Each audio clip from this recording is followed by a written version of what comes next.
Now, in existentialism, freedom and choice comes bundled with responsibility. They are, in effect, two sides of the same coin, if we can use that metaphor. And here, Sartre especially uses the phrase that we are condemned to be free. Now, on the one hand, the issue of choice and freedom sounds liberating, and indeed it is liberating from kind of traditional top-down authoritarianism. But one thing that is strikingly characteristic of most existentialist literature and existentialist philosophy is that the responsibility that comes with choice, the responsibility that comes with freedom is not always a happy burden. In many cases, it can be an oppressive burden. And so the distinctively existentialist approach to freedom involves the burden of responsibility or the weight of freedom. And in Sartre's somewhat literary phrase, he speaks of being, quote, condemned to be free, unquote. And of course, that's literarily paradoxical, but what Sartre is saying here philosophically, of course, is that you are free, but you have no choice about the fact that you are free. That's an inescapable part of the human condition. So you have choices, but you don't have any choice about the fact that you are a choice-making being, and therefore you don't have any choice about the fact that you are responsible, right, for the choices that you make. But over and above that, the existentialists also are, and I don't know that this necessarily has to be a part of the philosophy, but existentialists historically have tended to be more glass half empty than glass half full people in their assessments of the human condition here. That life as it is hard, life is difficult, and so what we do when we are feeling freedom and feeling the weight of responsibility is not always happy about having to make choices given that we don't know what the right answers are, happy to take responsibility for the choices that we have made. In many cases, given the nature of the conditions we find ourselves in or the choices that we make, often cases in ignorance or with partial information, don't turn out so well, and we're left with the unhappy prospect or reality of failure. So a big part of education then for the existentialist educator is dealing with the fact that choice can be a burden, and the choices that we make often are going to end up in failure. And so education is in large part preparing students not only for success, but also preparing students for failure. Now, this is not something that is going to be alien to children. Children fail on a fairly regular basis. They try something and they fall down. They skin their knees, they bruise their egos. They want to play with other children, but those children don't want to play with them, and so their feelings are bruised. Or they deal with children in the schoolyard who are bullies, and the bullies will push them around and humiliate them in various ways. And this is an ongoing process on a larger scale all the way through lives. By the time we become teenagers, we develop crushes and infatuations on people who are not interested in us. Or we think that someone is the real deal and we fall in love with that person, but they dump us and break our heart.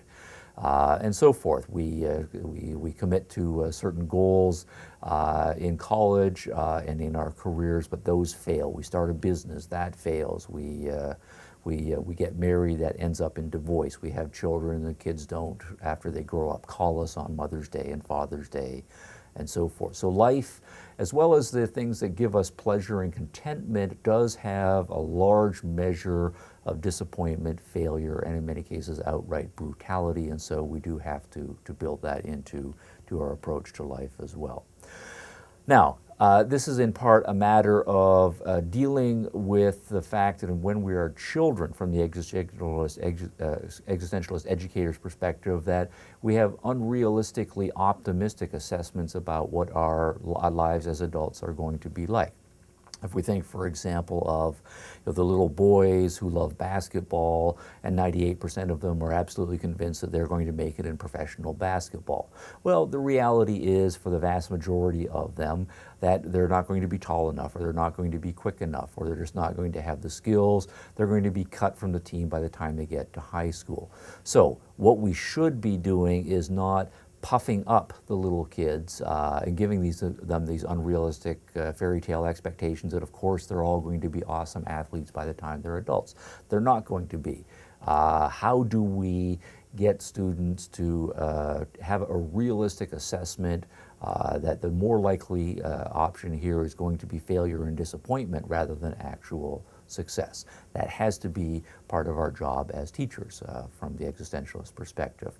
Or think of young girls who've read perhaps too many fairy tales, and they're all convinced that by the time they grow up, Prince Charming is going to come along and sweep them off their feet and onto his white steed, and they're going to go riding off into the sunset and live happily ever after in the castle. Well, that is not realistic. Again, the reality for the vast majority of girls by the time they grow up is that divorce is going to happen. Their husbands are going to cheat on them, or their boyfriends, right, are going to cheat on them, or they're going to be dumped several times.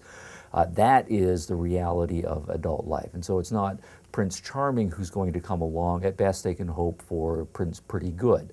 And the reality is going to be either disappointment or settling, as many women do, settling for a pretty good relationship, not all roses and flowers and so forth all through life. So if that is the reality of life, as the existentialist educator, we need to teach little boys and little girls to be prepared for that reality and not give them the overinflated expectations here.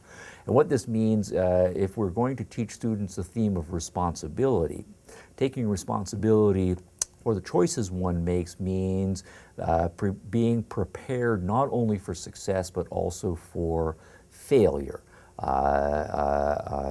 Being able to handle failure, both intellectually and emotionally, has to then be built into the curriculum.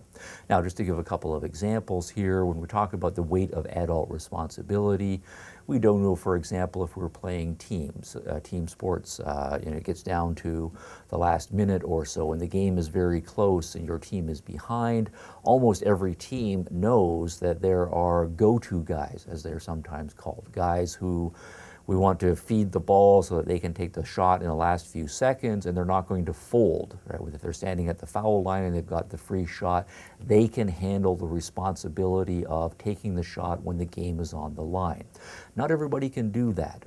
What can we then as educators do to encourage students and build up in them not just the skills, but also the emotional resources so that they can handle that kind of pressure, and also, if we know that a certain number of those shots will be missed, that they can handle the crushing disappointment of missing that kind of shot.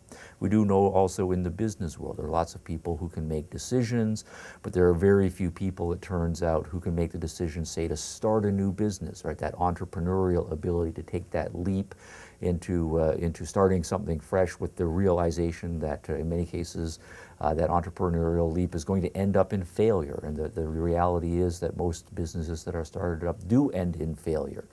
We do also know that there are lots of people who can make decisions. If the scales are small, they can make a $10,000 decision, say, or a $50,000 decision and sleep easily at night. But we do know that the vast majority of people, if you ask them to make $1 million decision or a $10 million or a $100 million decision, they can't handle the pressure. They fold under the pressure and they make all sorts of bad decisions.